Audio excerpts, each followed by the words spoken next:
This witch hunting by the Modi government is so predictable that Sonam Wangchuk knew that he could be jailed at any time on any strange charges. When China trespasses, people of Ladakh willingly sacrifice their lives. But the next time they come, we'll show them the way, instead of stopping them. Good Lord, this proves that he's a Chinese agent. But what's the truth? He didn't actually say this. This clipped video is shown out of context. A famous comedian from here said that the government's trolls are so lazy that they couldn't find anything else to discredit Sonam Wangchuk, so they began blaming the film Three Idiots. They haven't contributed to our country's growth, but they're questioning a person like Sonam Wangchuk. What else can you expect from the followers of Nathuram Godse? Every Gandhi will look like a traitor to them, and they'll treat every Godse as their god. Hello friends.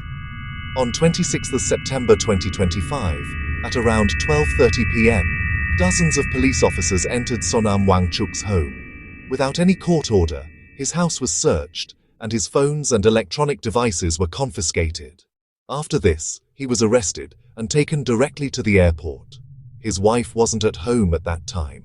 She was at the institute. Later, she got a phone call from an inspector. The inspector informed her that her husband was arrested under the National Security Act, NSA. He was being sent to the Jodhpur jail in Rajasthan, and she'd be able to talk to him once the flight landed. Hours passed, but there was no other news. His wife wasn't given the chance to talk to Sonam. Friends, by the time I am making this video, his wife reports that Sonam Wangchuk is not traceable. There's no information on whether he's okay or not, and where he is.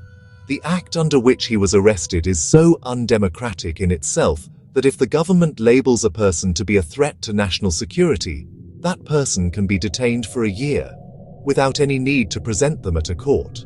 Apart from this, they can also be denied legal help. Usually when the government brought this law, they said that it would be used against terrorists.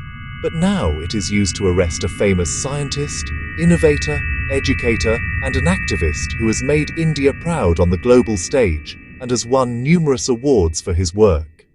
A person who has always followed non-violence and the Gandhian philosophy. Friends, this incident will prove to be a turning point for our country's democracy. The most shocking part is how the social media and national media is overrun by a machinery to discredit him and to spread false news about him. Even if we merely sigh, our name is dragged through the mud. But no one says anything even if they go on a killing spree. For our protests, I'd suggest they clear out their jails. We're coming. Long live India.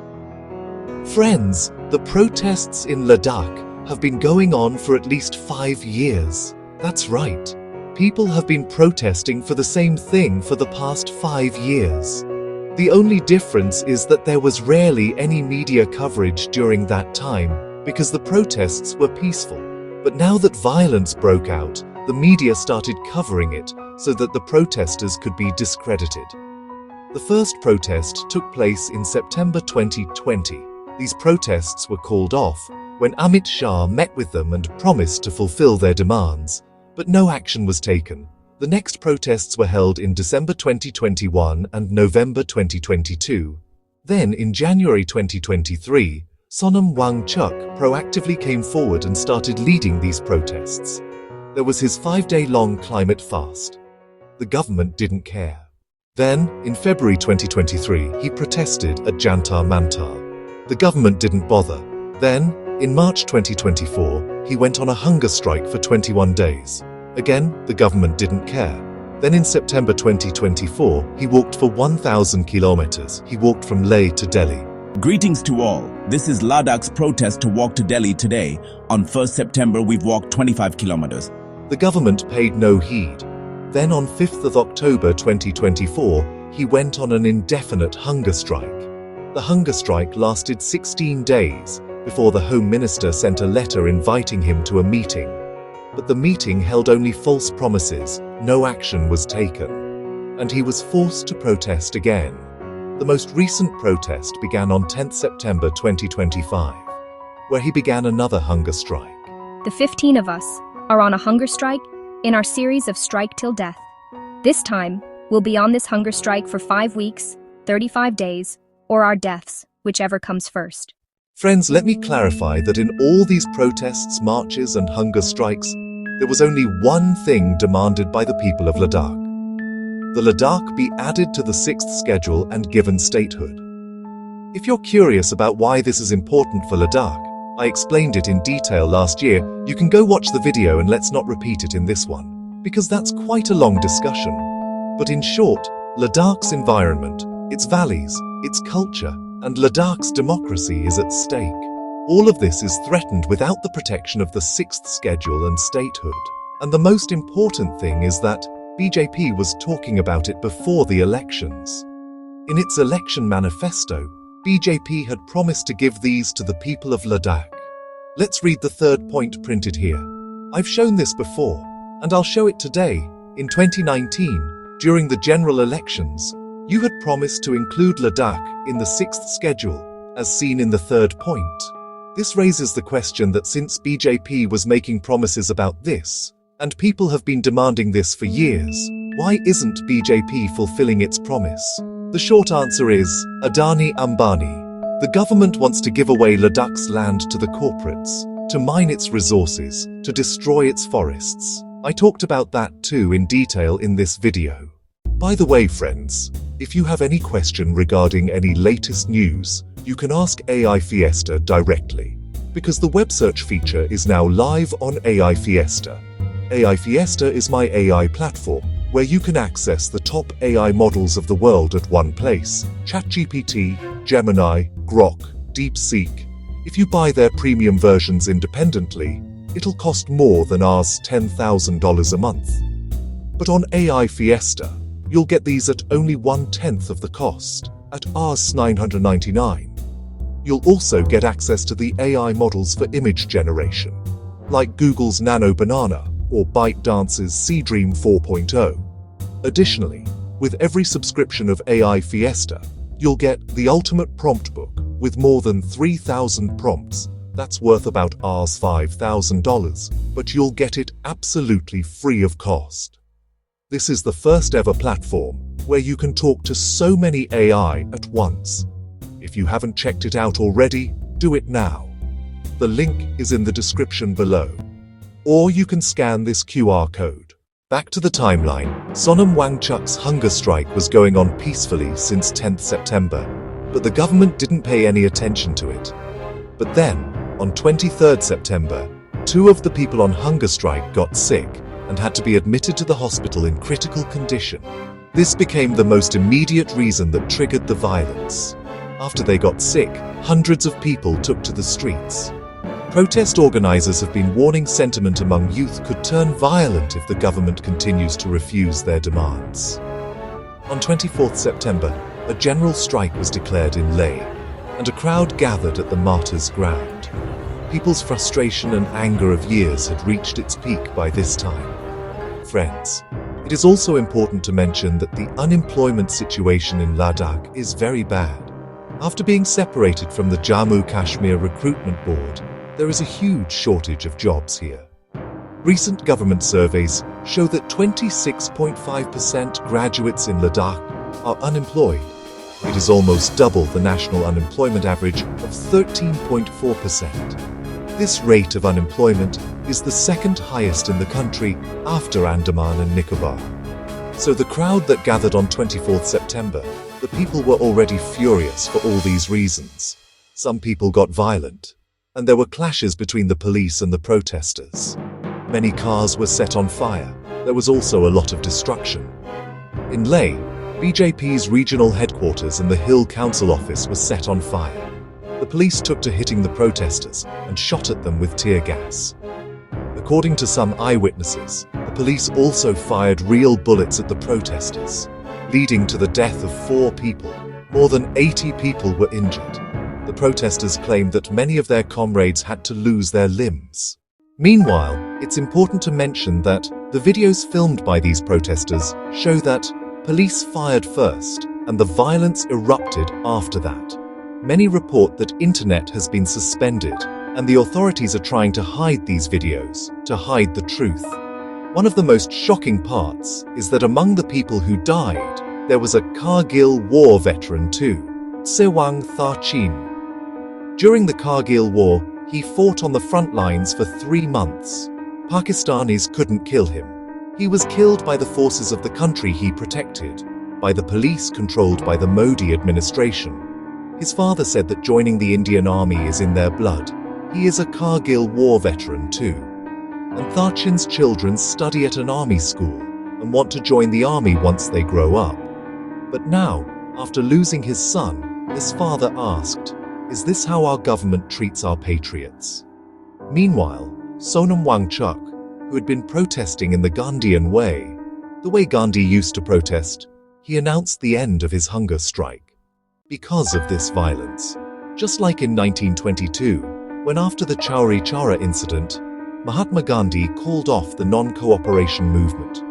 Sonam Wangchuk clearly condemned the violence and said that Modi government's failure to provide jobs and them ignoring the peaceful protests 5 times created this situation.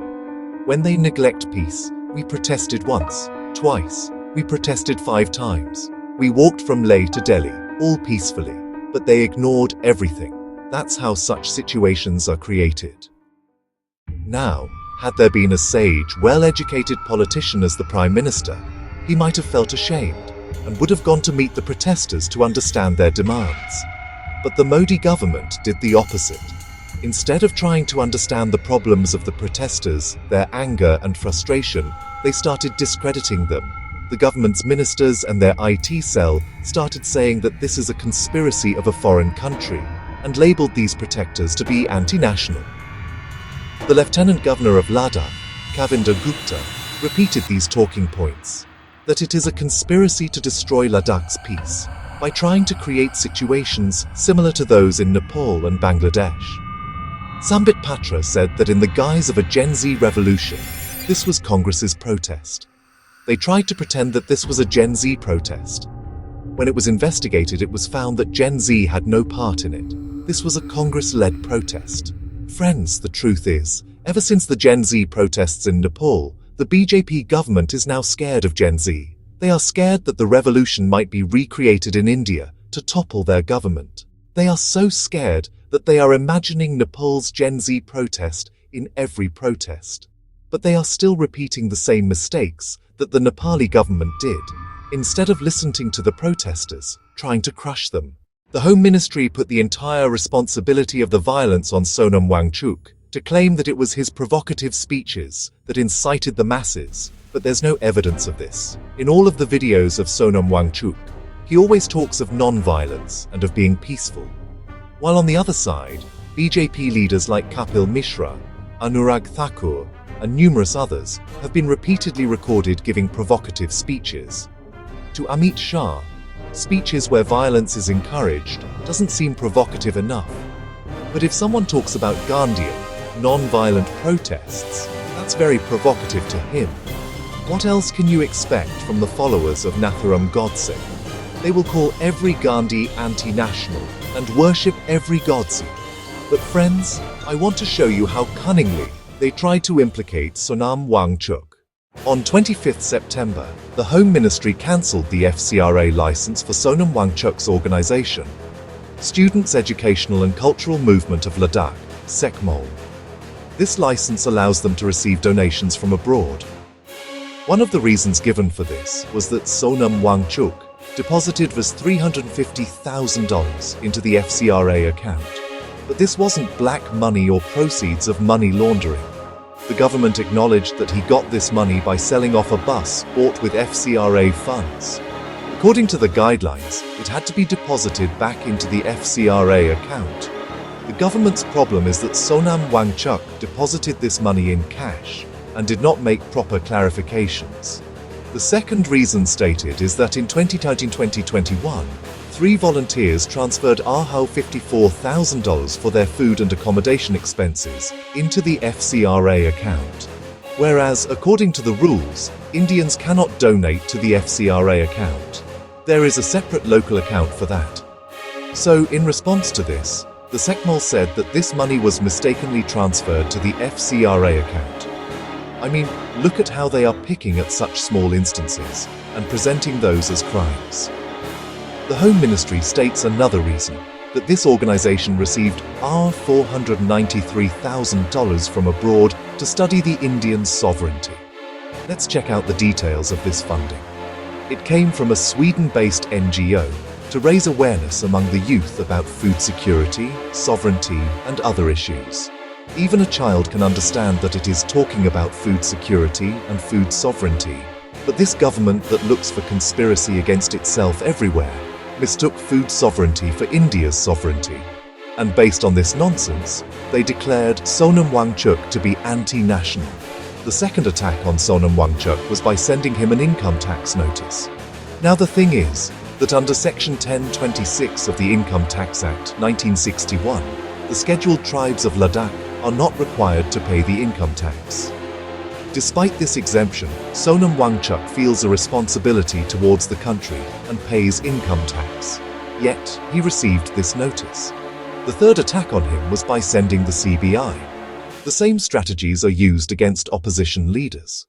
Making up any lame excuse and sending it for CBI investigation, presenting it as a serious matter. And because the CBI gets involved, people assume that it's really serious. In this case, it was said that there will be a CBI probe into his foreign funding and Pakistan visit. We'll come to this later in the video how ridiculous this is. But before that, I would like to tell you an interesting thing that about a year ago, Sonam Wangchuk got an anonymous letter which mentioned these things exactly, that if he didn't concede to the government and stop protesting, he'll be bothered and accused like this. The letter mentioned that the government agencies had gathered the bank account details of his institutions, just like in Arvind Kejriwal's case, and then the CBI will make up a case to send him to jail. The bank account details for your institute has been taken by the anti-money laundering department, recently from the bank. The same has happened in Mr. Kejriwal's case.